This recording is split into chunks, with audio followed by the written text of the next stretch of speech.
What's up, guys? I'm Justin Burkholtz. Thank you for watching. Today's video is about the life and teachings of one of my favorite Christian mystics, François de Salignac de la Mothe-Fénelon, or as he is more commonly known, François Fénelon, a 17th century French archbishop, theologian, and writer. But before we get to the good stuff, if you're interested in mysticism, history of religion, spiritual practices, or science-based protocols for improving longevity, health, and wellness, and want to support my effort to bring this content in an accessible format to a wide audience for free here on YouTube, make sure to hit subscribe and consider supporting me on Patreon or with a one-time donation. Those links can be found below. Alright, so this is actually my second installment in the series that I'm producing on the great mystics of the past.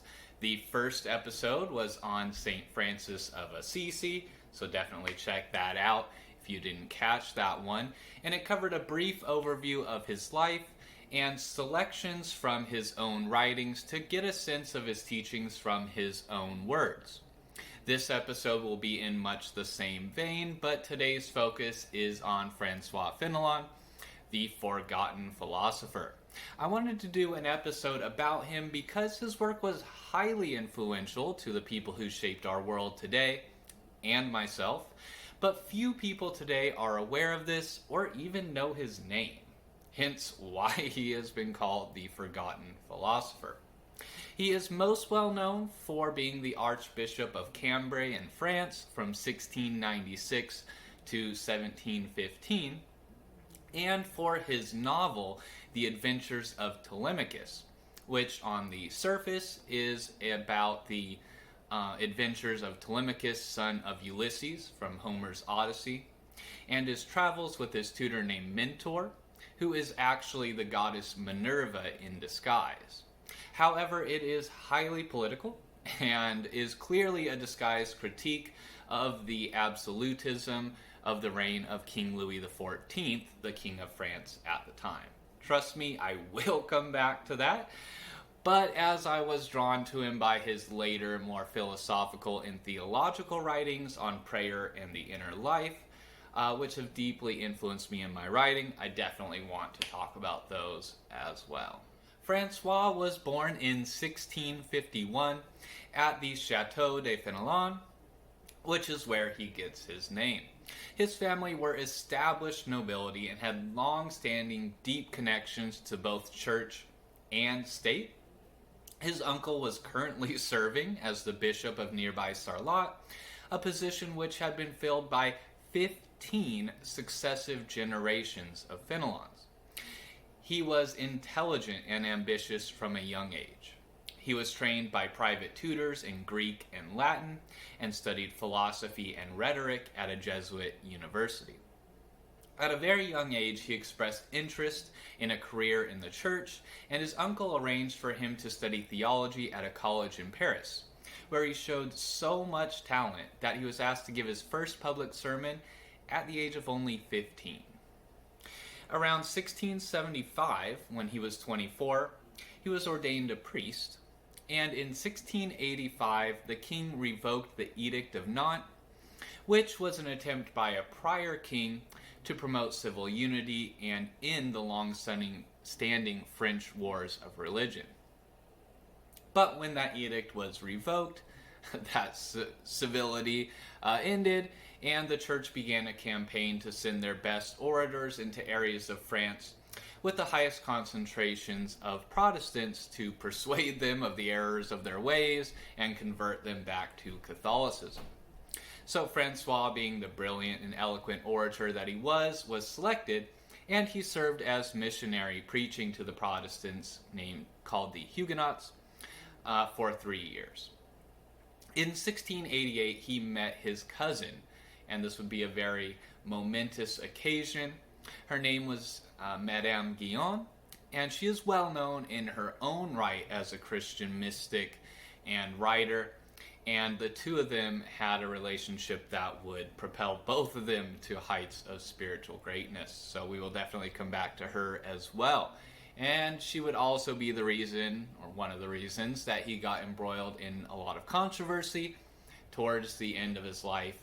And part of the reason why he's not so well known today. So the story of his relationship with Madame Guyon is very important to Fénelon's life and legacy, so we will come back to her many times throughout his story.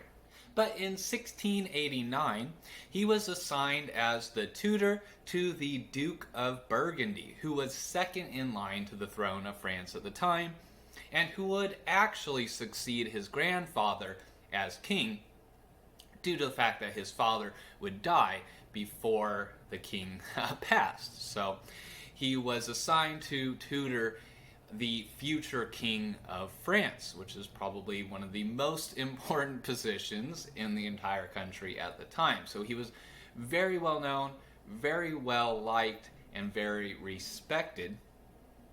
And as such, he was responsible for shaping the character of a future king of France. And Fénelon took this very seriously, and his work during this time definitely reflects this. His writing during this time is very political, and this is when he wrote the Adventures of Telemachus, that I mentioned earlier, and which would be by far his most popular work. In fact, a copy of the manuscript leaked to a publisher somehow in 1699. There's theories that one of the servants or something like that, who was in the palace with him, took a copy of it to a publisher, and it was published and became an instant viral success at the time. It was translated into every European language, spread into the Ottoman Empire, and even influenced people like our very own founding fathers. So that book took off and became a resounding success, and influenced many French philosophers and future kings, including the current Duke of Burgundy, who would then become the future King of France. The Adventures of Telemachus was a revolutionary political text for the time, and drew strong rebukes from the king himself as soon as he was aware of it. But even so, it became incredibly popular and was actually the most popular book in France during the entire 18th century, other than the Bible itself. So this was absolutely a phenomenal book that everyone would have been reading for about a century, and highly influenced all of world history since its publication. It's one of the few texts of Fénelon's that does still exist with English translations. Many of his other political, economic, educational, and other writings have not been translated into English until very recently, actually in 2020. A couple of new translations of some of his writings came out by a current scholar.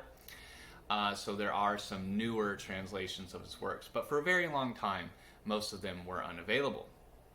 However, the Adventures of Telemachus, like I said, was translated into quite a few languages and distributed very widely, and Thomas Jefferson apparently considered it one of his favorites and reread it quite often. One French literary historian called it the true key to the museum of the 18th century imagination, and another critic described the book this way: Fénelon's story stood as a powerful rebuke to the aristocratic court culture that dominated European societies, with its perceived artificiality, hypocrisy, and monumental selfishness. The book did not simply express these feelings, it helped shape and popularize them. So, in many ways, we have Fénelon to thank for the end of European aristocracy and the beginning of the liberal and democratic revolutions that took place in France and in America and elsewhere. So in 1696, he actually became archbishop of Cambrai, and while remaining in his position as tutor to the Duke of Burgundy at the request of the king. At this point, he was a highly influential and very powerful figure in France. This was before Telemachus had been unknowingly published without his consent, and so he was still in the good graces of the king for a few years, tutoring the heir to the throne and serving as archbishop.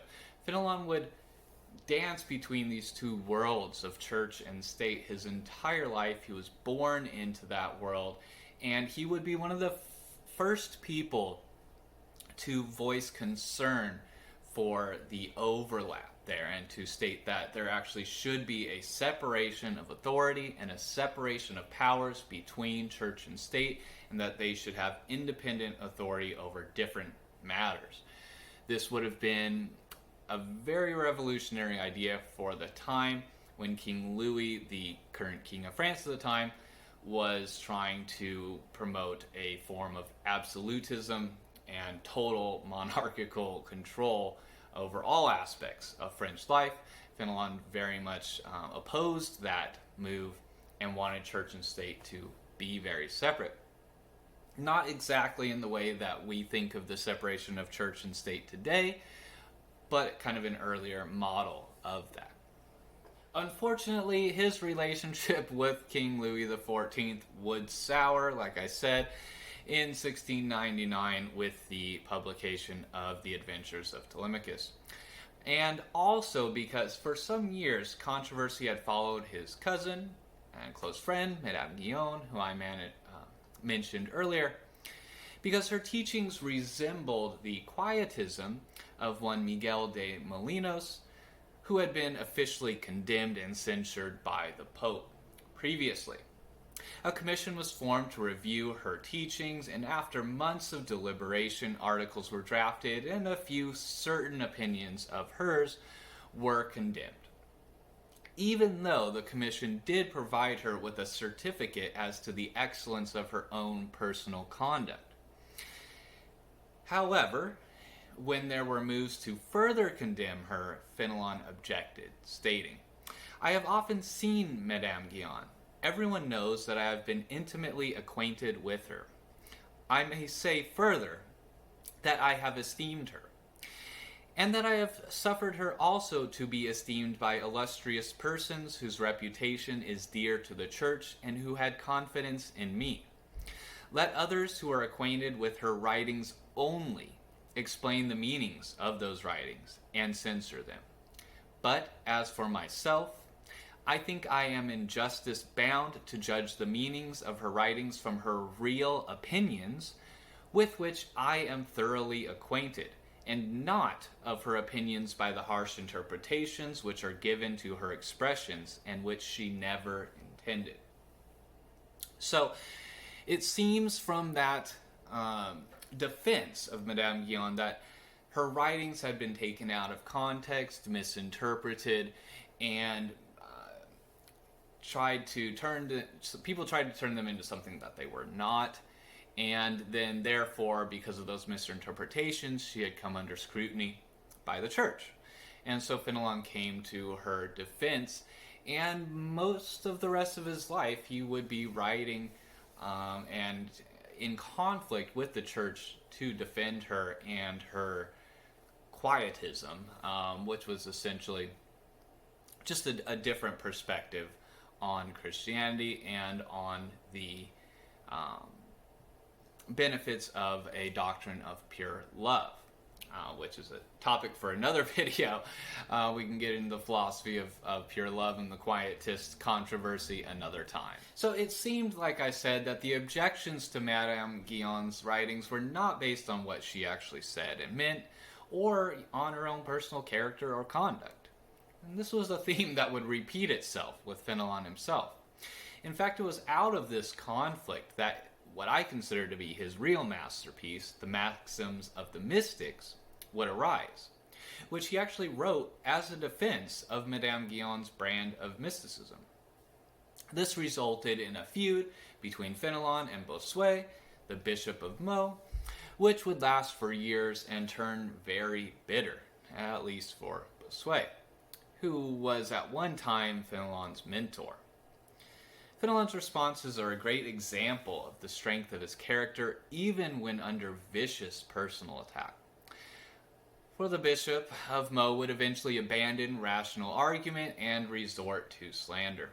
He had in his possession certain confidential letters between Fénelon and Madame Guyon, and wrote a scandalous story called The History of Quietism, in which he implied that their relationship wasn't as virtuous as they claimed. However, there's no evidence to support that they had any kind of untoward relationship or anything that wasn't virtuous. So Fénelon eventually was compelled to respond and stated, "The secret of private letters, written in intimate and religious confidence, the most sacred after that of confession, has nothing sacred, nothing inviolable to him. He prints letters which I wrote to him in the strictest confidence, but all will be useless to him. He will find that nothing that is dishonorable ever proves serviceable. I pray God to bestow upon the Bishop of Meaux as many blessings as the bishop has inflicted crosses on me." So this is a really good example of Fénelon's strength of character and his real virtue. He faced a lot of opposition from nearly every angle, from family, from church, from state, and held true to his character and his opinions and his virtues the entire time, even when under vicious attack. And this is one of the things that I really admire about him. He really seems like he was a real man of character, living in an environment where that was a real rarity. Everyone was just trying to gain some favor of some court nobleman or of the king or of the pope, etc. Fénelon didn't really care much about gaining favor, even though he gained a lot of power and authority over the course of his life. So Fénelon and Bossuet, his former mentor turned antagonist, would have this contentious relationship, and this controversy continued, and it seemed for a while that Fénelon had the advantage and the matter was over, until King Louis XIV got involved.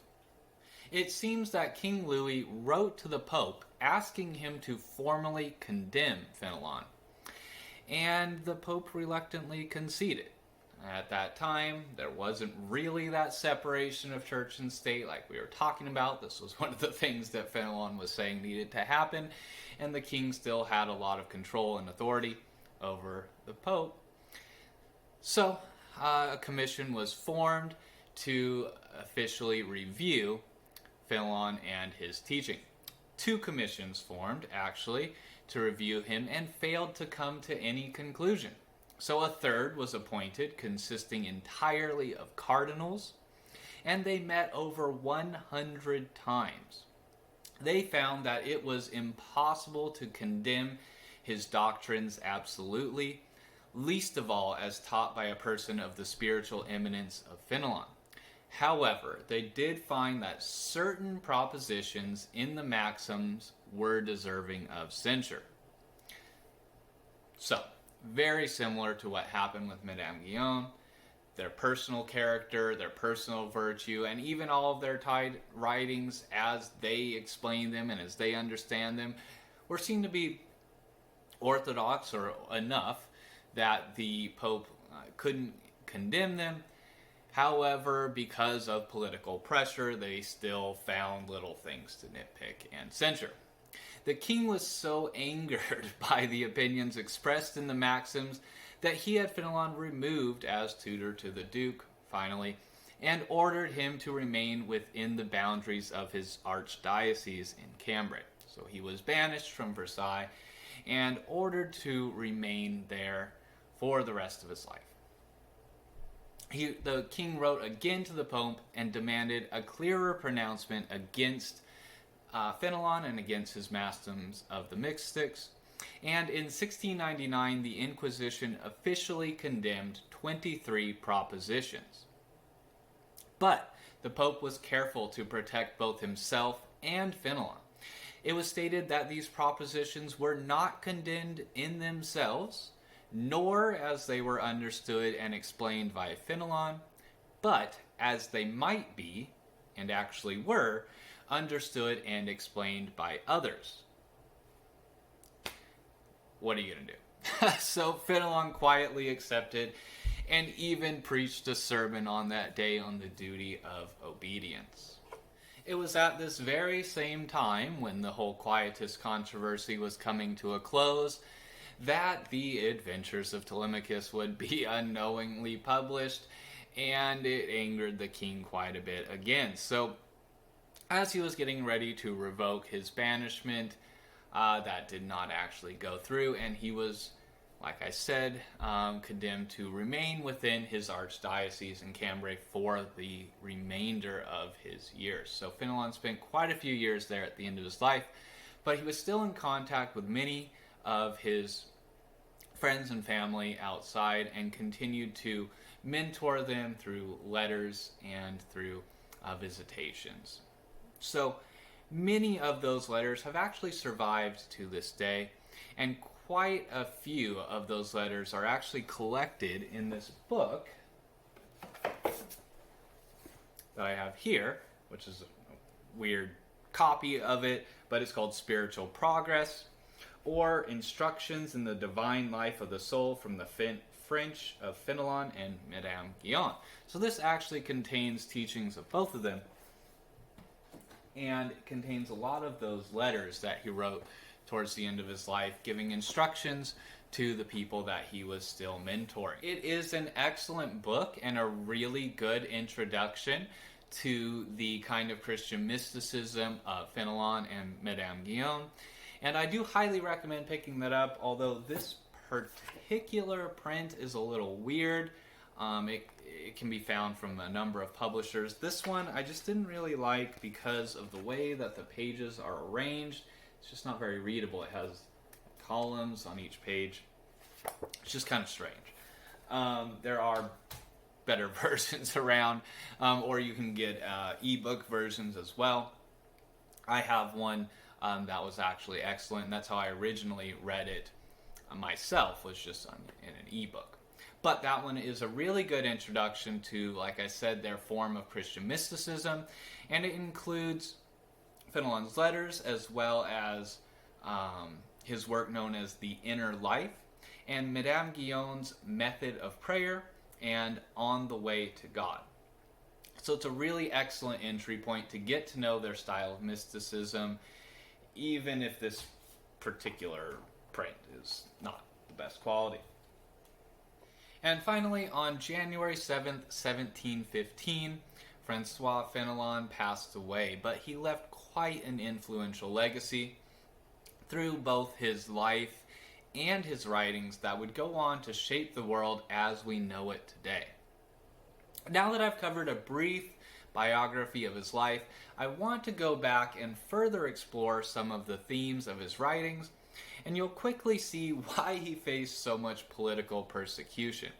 He was anti-nationalist, advocated for universal human rights, for the education of women, for political reform, and for the primacy of the inner life over the external, all of which was highly progressive and controversial for his time.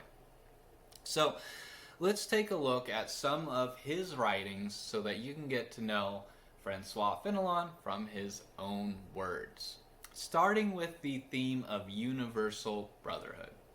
He was an adamant proponent for universal human rights, and this would directly inspire aspects of both the French and American revolutions. In his book Dialogues of the Dead, which contains fictional dialogues between famous philosophers such as Socrates, he states, "A people is no less a member of the human race, which is society as a whole, than a family is a member of a particular nation. Each individual owes incomparably more to the human race, which is the great fatherland, than to the particular country in which he was born. As a family is to the nation, so is the nation to the universal commonwealth.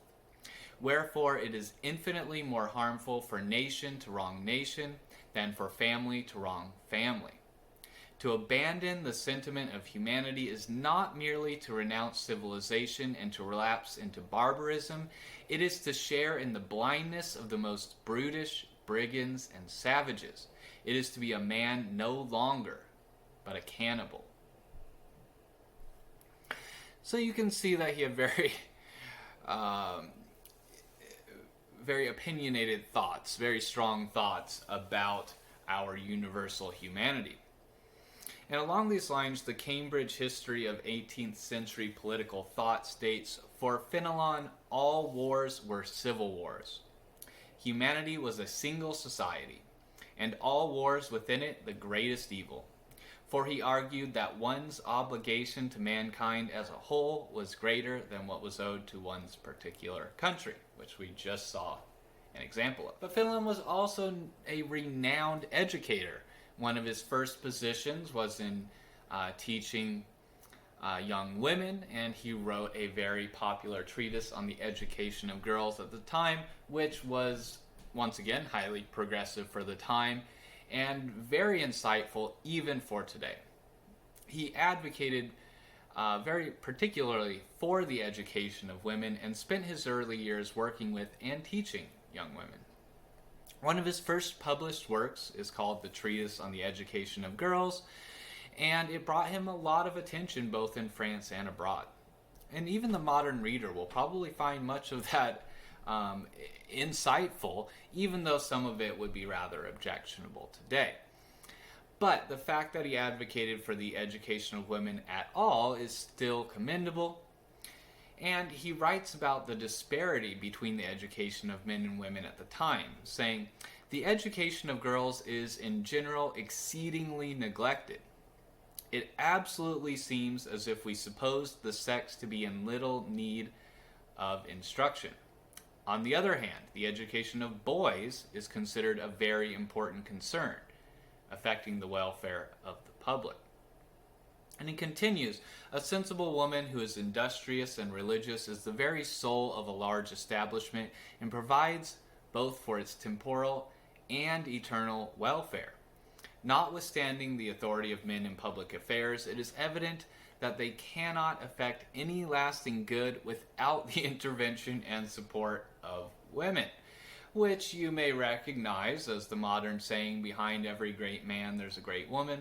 Well, this was the 17th century equivalent of that. Once again, very progressive for the time. Women were not considered at all equals to men or to have any kind of importance outside of raising children and taking care of the home.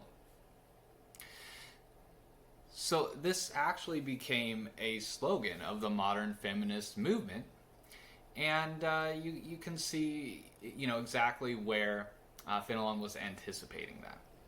He was considered a masterful educator, and his thoughts on raising and educating children are fascinating, and his insights profound. Consider the following passage, for example. We must be careful that all our words have a tendency to make them, children, love truth and detest artifice and hypocrisy. We ought never to be guilty of any deception of falsehood to appease them, or to persuade them to comply with our wishes. If we are, we instruct them in cunning and artifice, and this they never forget.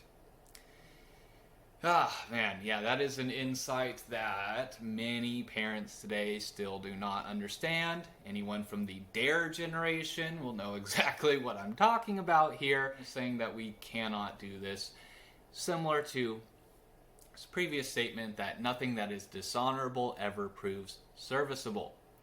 Fénelon was adamant that virtue and intention were of utmost importance. So, another example from his writings on education. One of the most useful and important things during infancy is to be particularly careful of the child's health, endeavoring to sweeten the blood by a proper choice of food and a simple regimen of life, regulating its meals so that it eat pretty nearly at the same hours, and it feels the inclination that the stomach not be overloaded before digestion takes place, and that no high-seasoned dishes be introduced, which must necessarily give a disrelish for more healthful food. Once again, this is something that parents today, or in my parents' generation, really didn't understand. They didn't have this insight. It seems amazing that hundreds of years ago someone could be so clear on the fact that we cannot be giving children these unhealthy, high-fat, high-sugar, high-seasoned foods because they won't want to eat healthy food if we do that. Seems pretty obvious, but apparently hundreds of years of parents didn't get the memo. So these, like I said, there's still a lot of things that we can learn from his writings. So one more example on education before I move on. Children know little, but the consequence of this ignorance is they are continually asking questions. We should therefore answer them precisely and add sometimes little comparisons which may throw light on the information we give them. If they judge of some things without sufficient knowledge, they should be checked by a new question, which might make them sensible of their error without rudely confounding them.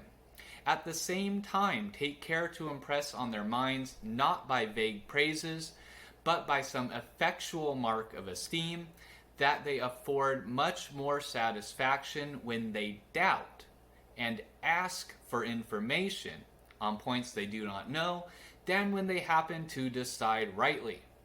This is the sure method to implant in them a true sense of modesty and politeness, and to excite a contempt for those idle controversies in which young ignorant folks are too apt to indulge. Right, so once again, profound insight into child psychology and into the education and the rearing of children to be virtuous adults. These are all profound insights into child psychology that many modern parents have yet to realize and put into practice. So if you can get past some of those outdated passages, there are many gems to be found in his treatise on the education of girls. I will post a link to an online scan for you if you're interested in further reading. But it wasn't Fénelon's ideas about education that would get him embroiled in so much controversy. No, that was his thoughts on the dangers of power and on the need for political reform. As I stated before, his book, The Adventures of Telemachus, is a scathing critique of the political structures and ideology of his time, specifically of the kind of absolutism that King Louis XIV proposed. So, in The Adventures of Telemachus, he advocated for significant political reform, including a complete overhaul of government and an abolition of taxes on the peasantry. He suggests a parliamentary system of government and a federation of nations to settle disputes between nations peacefully. And he writes about the dangers of power. He advocates for responsible government and poses difficult questions for potential rulers, such as his pupil, the Duke of Burgundy and future king. He poses questions like, do you understand the constitution of kingship? Have you acquainted yourself with the moral obligations of kings? Have you sought means of bringing comfort to the people? The evils that are engendered by absolute power, by incompetent administration, by war, how will you shield your subjects from them? Very progressive questions for the time, when the current king was not concerned with any of that. He was only concerned with his own pomp and circumstance and his own personal glory. Fénelon wanted to reshape the future rulers of France so that they cared about the people and the good of all people, not just of themselves. His influence on French politics is so profound that one commentator states, his works and noble qualities expand and multiply from his tomb, as the liquid rushes from a vase, broken and crushed beneath the feet of its destroyers. while his name becomes the type of poetry, of political wisdom, and of all goodness during 2 centuries. Such is Fénelon. Shall he not be called the Pythagoras or Plato of France? Wow, so for a philosopher, there really can't be any higher praise than being equated with Pythagoras or Plato. And that is really a good idea of how immensely popular and influential he was in France and is still to this day in France. But for other reasons, some of his works, were never translated into English, and the English scholarship just is barely catching up, like I said, within the last few years. So he's not as well known outside of France. So as you can see, François Fénelon was a profound thinker across a variety of domains. But last and certainly not least, his writings on spirituality, on prayer, and on the inner life were incredibly profound and were the most influential on me personally. So these include his books Maxims of the Mystics and The Inner Life, as well as those spiritual letters that I mentioned earlier, and a few other works. In them, he eloquently distinguishes between fear of God and love of God, and reminds us that God is not far off and separate from us, but can be found and known within. In The Inner Life, he says, "They do not know him. Scarcely do they believe he exists. And the impression they have is rather a blind deference for general opinion than a lively and distinct conviction of the divinity. They suppose it is so because they do not dare to examine, and because they are indifferent in the matter, their souls being distracted by the inclination of their affections and passions for other objects, but their only idea of him is of something wonderful, far off, and unconnected with us. He is one who fears God, they say, and in truth such an one fears only, but does not love, as the child is in awe of the master who punishes him. It is because God is not known. If he were known, he would be loved." And later on in The Inner Life, he states, "It is not necessary to descend into the depths, nor to pass beyond the seas. It is not necessary to ascend into the heavens to find thee. Thou art nearer to us than we are to ourselves." He reminds us that not only can God be found within and known within, but that the divinity within us is the source of all good that comes from us, and reminds us to be humble. He says, "They know thee not then, O my God, who regard thee as an all-powerful being, separate from themselves, giving laws to all nature and creator of everything which we behold. They know thee but in part. They know not that which is most marvelous and which most nearly concerns thy rational creatures. To know that thou art the God of my heart, that thou there dost what pleaseth thee. This it is that elevates and affects me. When I am good, it is because thou renderest me so. Not only dost thou turn my heart as pleaseth thee, but thou givest me one like thine own. It is thyself that thou lovest in me. Thou art the life of my soul, as my soul is the life of my body. Thou art more intimately present to me than I am to myself." And again, "When I do good, thou inspires the desire, and does it in me and with me. It is thou who loves good and hates evil in my heart, who suffers and prays, who does good to the neighbor and gives alms. I do all these things, but by thy means. Thou causest me to do them. It is thou who puttest them in me."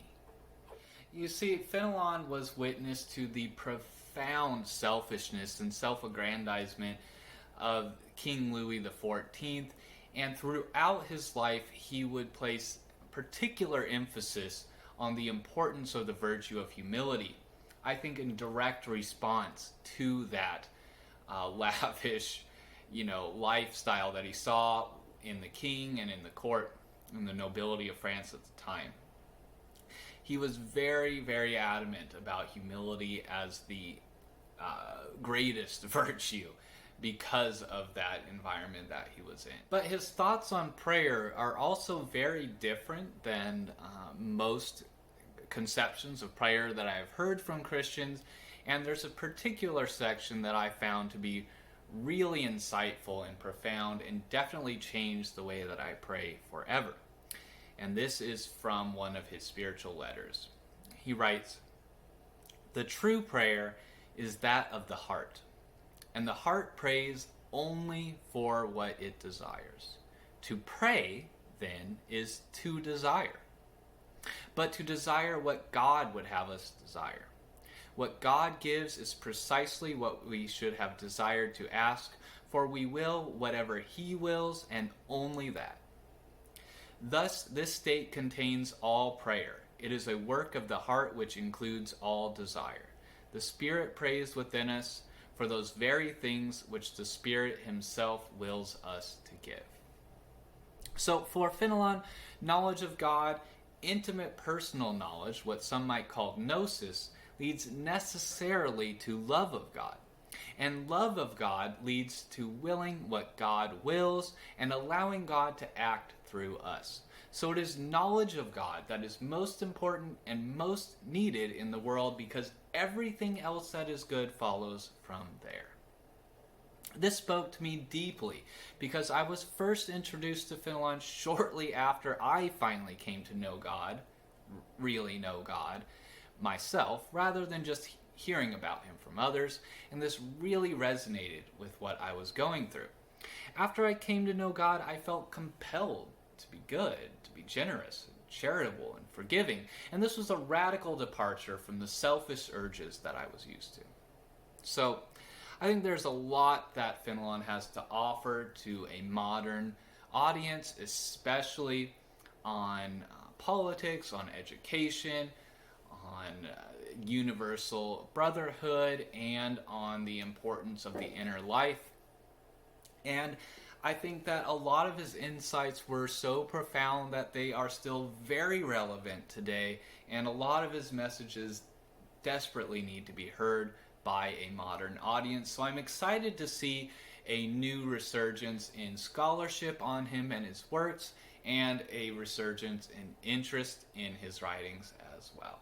So I will have some links in the description for you for further reading on several of the titles that I mentioned here, and I encourage you to look into those. Alright, well, that is it for today's video. I'm sure I will come back to him and his writings in future episodes, and I also plan on doing an episode on Madame Guyon and her method of prayer, because I think it's really interesting, and that'll be a fun topic to go through. So we will revisit these brilliant mystics later and their powerful writings. But for today, thank you for watching. I hope you learned something from this video. And if you liked it, make sure to hit the like button, subscribe if you haven't already, and hit that little notification bell so you don't miss any of the other upcoming content. And lastly, another huge shout out and thank you to my patrons for supporting me and my work. Your support is greatly appreciated. If anyone else would like to support me, I have links to my Patreon, as well as one-time donations. I have a couple ebooks for sale, as well as coaching options and other stuff there for you, other ways that you can support me. So check all of that out, and I will see you again soon.